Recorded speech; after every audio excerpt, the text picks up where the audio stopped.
ndabashuje mwese aho muherereye mu duce tugiye dutandukanye tw'igihugu cyacu ndetse no hanze yacyo, mukomeze kumererwa neza. Uyu munsi rero wa none twabahitiyemo kubagezaho uko wagera mu nda zeru ukagira amabere mato, ikibuno kinini, babandi bajya kubyibagisha, uko wabikora utarinze kujya kwibagisha kandi ikibuno kikaza. Uko abagabo benshi usanga bakunda abakobwa bafite ibibuno binini. Abagabo b'Abanyarwanda, mbese abagabo bo muri Afurika bakunda abakobwa bafite ibibuno binini.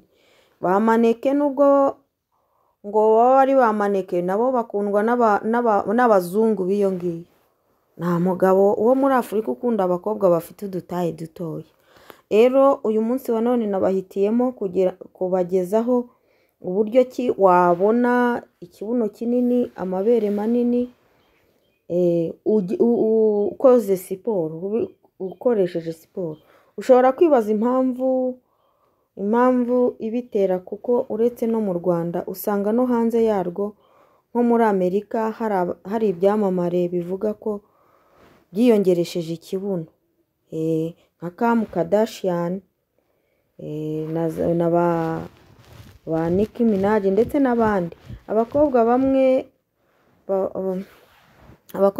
nyine babakurikira ku mbuga nkoranyambaga zabo, iyo babonye abo bakobwa bafite ibibuno bazengereje isi, bakurikiranwa n'abantu ibihumbi n'ibihumbi, bumva ko nabo bagomba kugira amabuno manini.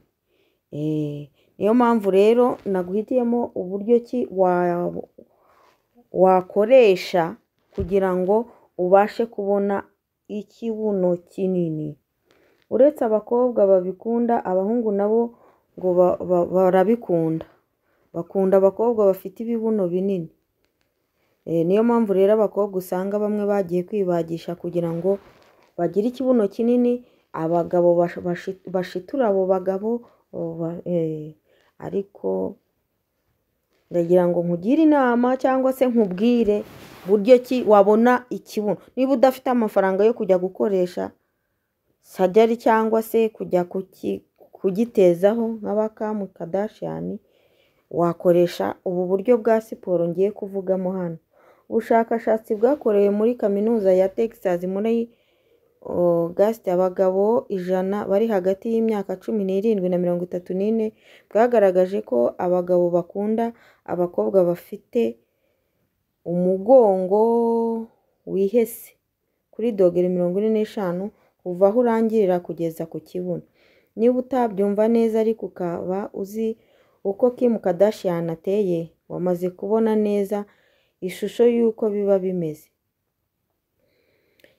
Abakobwa bakiri bato babaye imbata yo kugira ibibuno binini.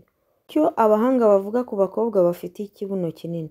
Ubushakashatsi bwakozwe na sosiyete yitwa Ilevia yo mu Buholandi muri 2024 bagaragaje ko abakobwa bafite ikibuno kinini bagira ubwenge bwinshi kuruta abafite ubwenge buto. Ibi bikaba biterwa n'uko ibinure biba mu kibuno bibamo ibyitwa omega 3 bisanzwe biboneka mu biribwa birimo ifi. Byagaragaye ko bifasha mu gukuza ubwonko. Abakobwa bafite ibibuno binini baba bafite amahirwe yo kutarwara indwara y'umutima ndetse n'umwijima, kuko ubushakashatsi bwakozwe na Cell Metabolism bubivuga. Ibi biterwa ahanini nuko ibinure biguma ku kibuno gusa, ntibikomeze kuzenguruka ku mubiri. Ubushakashatsi kandi bukomeza buvuga ko ibinure byo ku kibuno atari bibi ku buzima bw'umuntu. Ubundi bushakashatsi bwakozwe bwagaragaje ko ikibuno kibamo ibinure birimo ingano ya cholesterol ihagije ku rugero rwiza, ituma imitsi y'amaraso izibuka, bikarinda indwara z'umutima. Abahanga mu bya siyansi muri kaminuza ya Harvard bo bwagaragaje ko ubwoko bw'ibinure biba ku kibuno bigabanya ingaruka zo kurwara diyabete yo ku bwoko bwa 2, kubera ko ibyo binure biba munsi y'uruhu byongera imikorere myiza y'umusemburo wa insuline wifashishwa mu kugenera isukari umubiri ukenera. Icyo wakora rero kugira ngo ugire ikibuno kinini. Niba udafite ikibuno kinini ukaba wifuza kukigira, bisaba ko ushirika ubute ukabikorera. Ugomba gukora siporo 3 mu cyumweru. Iyo siporo rero ni iyi ngiyi. Iyo siporo ni umwihariko ku bakobwa. Dore rero ugomba gukora buri munsi, ariko ukawukora 3 mu cyumweru, ukawukora iminota 15. Ni ukuzajya umanuka ikibuno ntikigere hasi, ukongera ukazamuka, ukabikora iminota 15 3 mu cyumweru. Cyangwa se ukajya ugakora ugafata intebe cyangwa se agatebe gatoya, ugafata amaboko yawe, inkokora zigafata ku ntebe, ukajya nyine no kuvuga ngo na abdomino, ukajya ukayikora iminota 10, ukajya uzamura amavi, ukongera ukayamanura gutyo washinze inkokora, ukabikora iminota 10, ukabikora buri munsi. Ukajya uzamura, yanda iragenda, ikibuno noneho kikaza. Abakobwa rero cyangwa abamama nabo nabonye basigaye bashaka kugira amabuno kandi tuba dushaje. Izo siporo ubishoboye wajya uzikora 3 mu cyumweru, ukagira imiterere myiza, ukagira ikibuno cyiza. Ibyo byagufasha rero kugira ngo ubashe gukurura abo basore cyangwa abo bakobwa cyangwa abo bagabo, kugira ngo baze neza.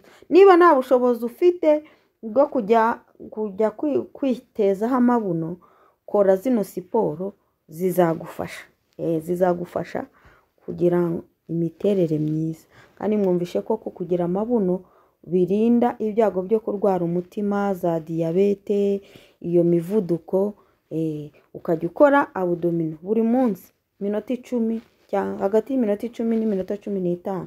Cyangwa se ukajya umanuka, ukagenda kwa kundi urabona kuriya kera umuntu yasimbukaga makeri.